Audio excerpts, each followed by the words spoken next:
وفاقی وزیر اطلاعات عطا تارڑ کہتے ہیں کہ سیاسی مخالفین نے ریاست کے بجائے سیاست کو ترجیح دی، سیاسی مفاد کے لیے ملکی مفاد کو داؤ پر لگایا۔ IMF پروگرام رکوانے کے لیے خطوط لکھے گئے۔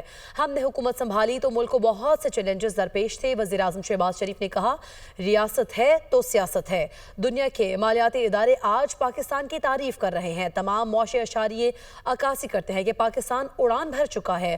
بجلی سستی، مہنگائی سنگل ڈیجٹ، سٹاک مارکیٹ بلندیوں کو چھو رہی ہے۔ آرمی چیف کی قیادت میں پاک فوج کا قومی سلامتی کے ساتھ معاشی استحکام میں بھی اہم کردار ہے۔ وہ لاہور میں اپنے حلقے کے عوام سے خطاب کر رہے تھے۔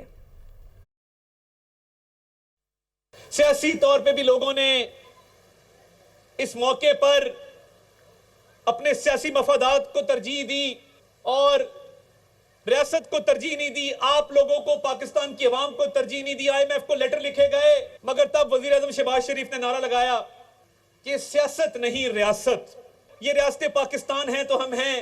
دنیا کے مالیاتی ادارے آج پاکستان کی تعریف کر رہے ہیں۔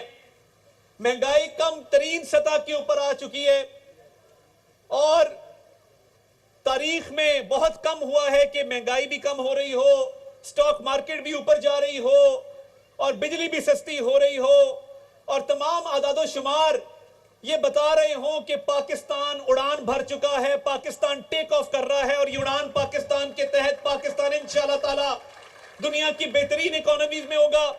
پاک فوج کا ادارہ جنرل سید عاصم منیر ایک محب وطن پاکستانی ہیں، ان کا بھرپور اس میں کردار ہے۔ جہاں پاکستان کی سالمیت کے لیے کردار ہے، وہاں پاکستان کی معیشت کے لیے جو بھرپور کردار ادا ایک پوری ٹیم کر رہی ہے، میں سمجھتا ہوں یہ مثالی ہے۔